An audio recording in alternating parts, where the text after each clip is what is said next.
Hello and welcome to your Mediterranean holiday in Castelaggio, an ancient town on a barrier island that has seen many different forms over the centuries.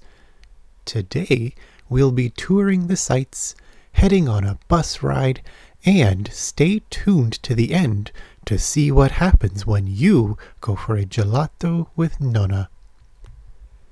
Castelaggio today is a thriving tourist destination with lots to see and do.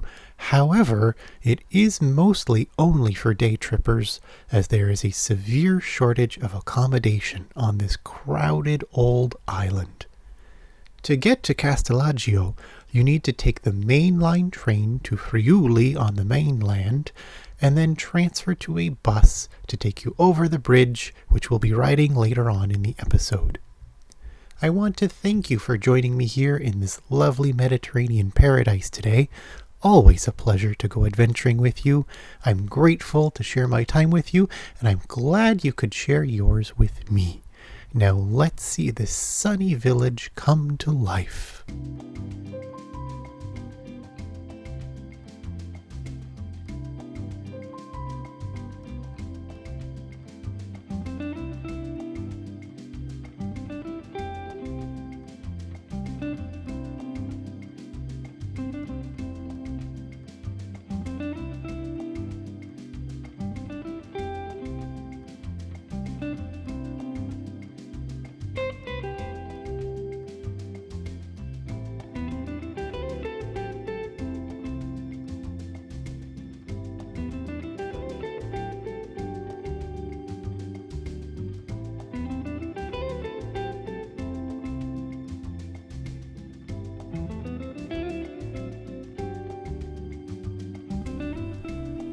Castelaggio has a Köppen climate rating of dry summer subtropical or Mediterranean, characterized by long, dry summers and cooler, wetter winters. Dozens of migratory species make the island their respite as they travel to and fro for the winter, which draws many birders and lepidopterists to study the birds and butterflies that flock to this tiny barrier island. With such a long history, Castelaggio and its neighboring village, Limonata, have many historical nooks and crannies to discover, ancient technological advances to study, and winding, narrow old streets as long as the legends that originated there. You can find everything from chic restaurants to tiny snack bars, great concerts in the amphitheater, to buskers on the street corners. Everywhere you turn, there is either a piece of history, a piece of art, or a piece of pizza, something for everyone.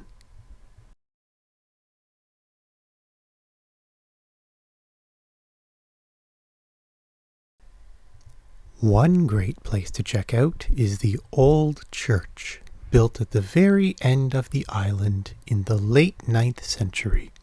The current building has stood since 1162, when it was rebuilt after an earthquake shook the previous building into the ocean, along with part of the tip of the island. Since then, this spot on the island has been held sacred ground, as the earthquake did little damage to the inhabited parts of the island, and the new church was seen as a charm to ward off any future disasters. Today, it has been deconsecrated and now stands as a history and art museum for the island, allowing everyone to view its Renaissance-era frescoes, a famed 16th century gilded altarpiece, and the original collected works of the Baroque Italian composer Giovanni di Ravenna. The local children's choir also performs here weekly, making use of the superior acoustics of the church and keeping alive a 300-year-old tradition.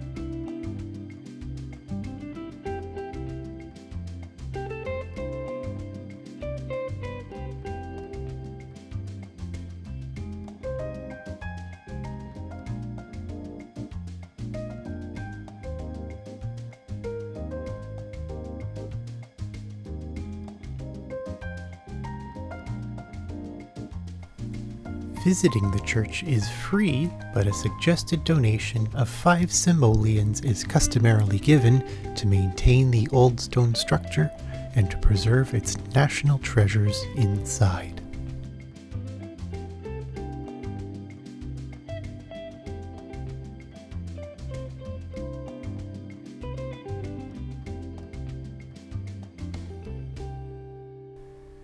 Immediately adjacent to the old church, you'll find Art House, which is a beautiful mural which has been created around the neighboring house to the art museum so that it shows off the negative space. It's not your standard art piece.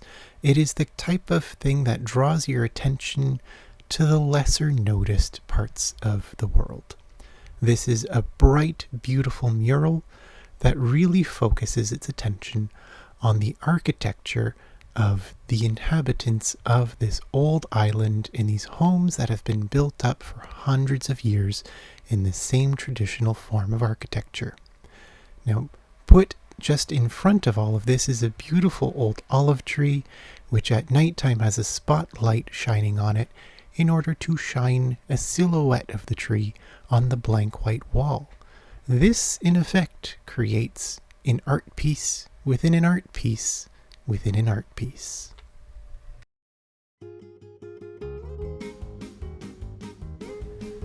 The name Castelaggio is a mixture of the Italian word for castle and village, so it really is the village of the castle.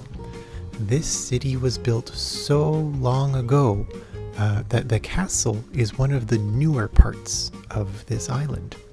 Beginning in times of prehistory, settlements settled along this ocean coast for thousands of years. It was a lucrative trading port, and ships could come and go quite freely out on the open ocean without too much of a difficult time getting into or out of a harbor, while at the same time providing a safe, sheltered area in the lagoon behind the barrier island for boats to moor. This, of course, led to a great deal of wealth and prosperity for the towns and villages that lined the banks of this lagoon. This also, of course, led to neighboring tribes being very jealous of the financial and trade success of the merchants along the water, and this led to many invasions from the neighboring tribes in the area. Eventually, as time wore on, the people who would later become the Italians decided to move their settlements away from the mainland shores and onto the remote barrier island in order to give themselves a safer chance of surviving from all of these many attacks. Land-based tribes would not be able to reach them across the lagoon. Over the years, the small island grew more and more crowded, with less and less space for people to build their homes on. It was decided that the rocky, craggy mountaintop in the center of the island, which had previously been pretty inaccessible to anybody but a goat, needed to be terraformed and turned into a better development in order to allow the island to grow, thrive, and flourish. But over time, the local tribes on the mainland became better with their sailing techniques and their archery techniques, and it was decided that up on top of the mountain, they needed to build a strong fortification in order to house all of its important treasures and in order to defend the island from any future strong attacks from the now evolving tribes on the mainland. We're going to take a break from the history lesson and all of this building in just a moment so that we can take a lovely bus ride from the Friuli train station on the mainland, where the tribes used to launch their attacks against the island, all the way across the long bridge and loop around the island of Castelaggio and Limonata. Here we go.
The castle's construction began in the 10th century with a decree from King Ludovico VII declaring that Castelaggio was an important merchant city that must be protected by the Crown of Italy.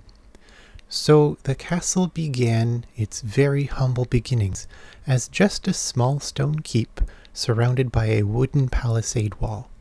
And over the generations that wall was replaced with the current stone fortifications. Originally it had a parapet that was covered with a wooden railing wrapping around it, which has been restored today, but was lost to a fire back in the 17th century and hadn't been reconstructed until the 1960s. The small stone fort that provided the first fortifications is today known as Tower House on the far end of the castle, which you'll see later, the very small house at the foot of the round tower. That area was the first stone keep, and a lot of the castle continued to be expanded within the walls throughout the following 200 years. Local stone from the mainland was shipped in on small fishing boats across the lagoon at times of brief peace with the tribes on the mainland, allowing the islanders to construct their massive walls and fortifications. Early on, within the walls, there was a pig farm, there was an herbal garden for an apothecary, there was a small chapel, as well as a small palace for the local lords who lived there at the time, changed over the generations from marquises and marchionesses to counts and countesses. As the island grew larger, the need to support and protect the island's treasures became even greater. So the castle grounds were further expanded, and the current castle was built in the early 13th century. It was completed by the end of that century, which at the time became close to the end of the time of castles in Castelaggio. By the time the entire castle complex was completed, bombards and cannons were becoming more used among the nations of the world, and the castle walls would not have been able to hold against them, rendering most of the island indefensible. However, fortunately, by this point, diplomacy was developing, and the local area tribes had grown into prosperous villages and nations of their own, and instead of sending warring parties from village to go conquer one another, they sent diplomats and hostages to one another to hold in safety, to make sure that their relationships were quite mild and friendly. With this, the castle of Castelaggio became nothing more than a crumbling piece of rock, and had been mostly abandoned and largely forgotten as anything more than a backdrop scenery to the village for a good 300 years, before historical interest began to develop in the area of all of the artifacts, and historians came in to study, and research came in to look at how old everything was and record the stories and find the original histories and perpetuate these stories to people who want to come and visit. That was the beginning and foundation work for all the tourism on the island, which just further exploded and grew over the next couple of centuries as people became more mobile and travel became easier.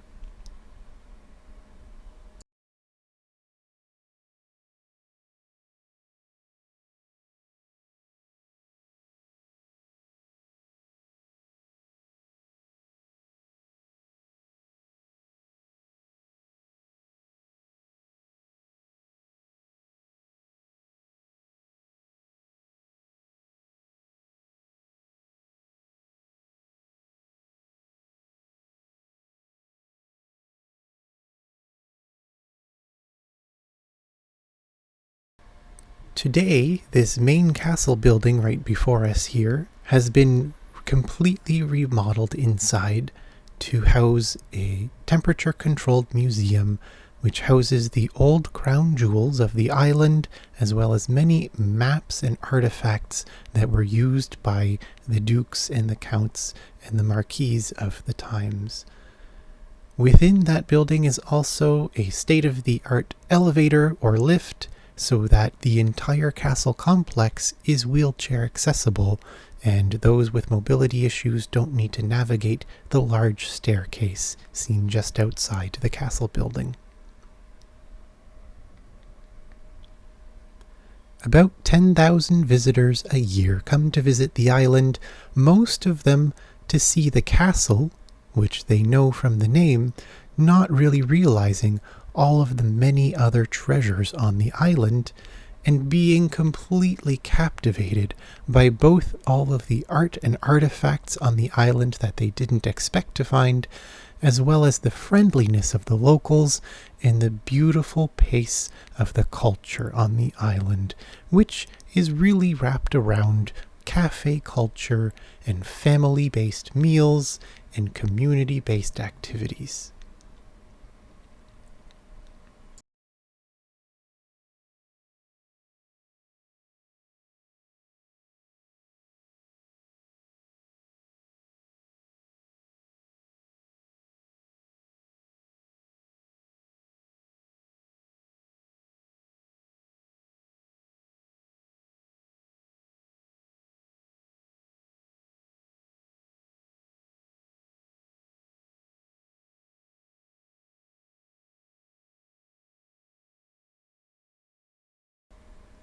And with that, we're pretty much finished with the castle's history, and we're about to take a beautiful city tour in just a moment where you'll be able to see all of the lovely little beautiful nooks and crannies of this gorgeous sunny little barrier island.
As mentioned previously, Castelaggio is renowned for its cafe culture.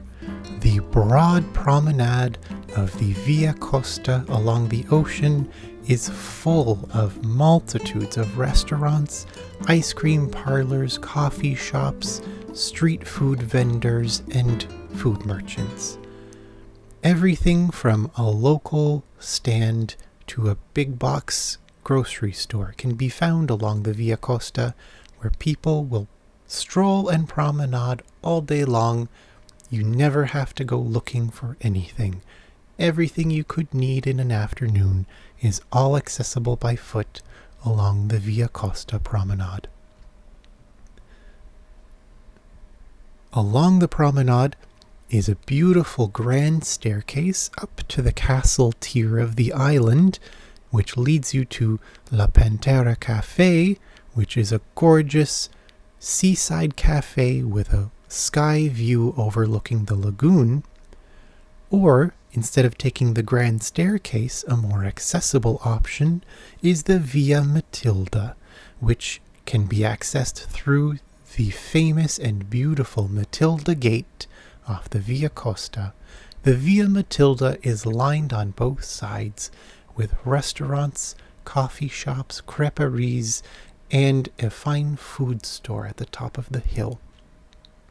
This is sort of the backbone, the spine of the cafe culture on the island. The Via Matilda is where the very first coffee houses on the island began to spring up during the Enlightenment era of the 17th century. It was in those beautiful cafes and salons that the island's great thinkers gathered to exchange ideas, leading to democracy and equal rights on the island for all. The cafe culture today is revered in Castelaggio just as it is in cities like Paris today, where people will often incorporate the cafe in their daily routines, as many people would incorporate drinking more water into their daily routines. Whether they grab a cup of coffee on the way to work, or they stop by for a sandwich on their way home afterwards, or if they just stop on their way through town to chat with their neighbors that they see hanging out at the cafe. It really is the social crux of the entire island.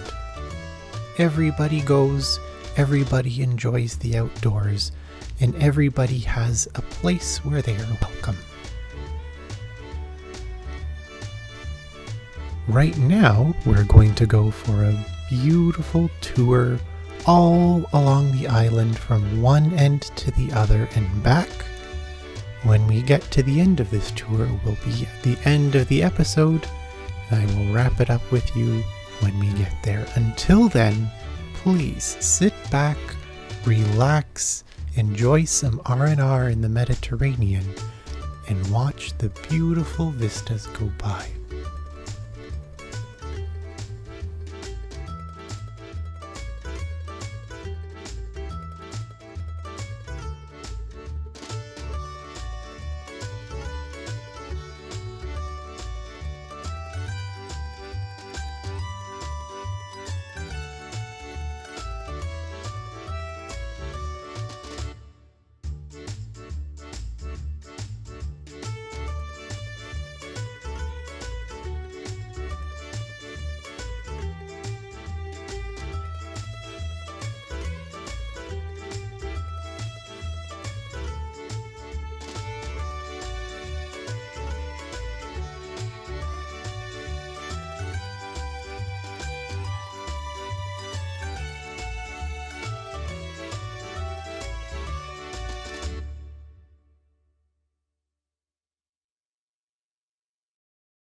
I want to thank you again so much for spending your time with me here in Castelaggio.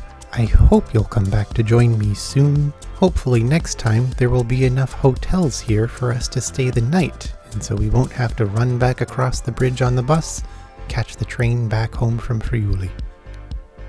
Come back anytime you'd like to go on a journey to Castelaggio.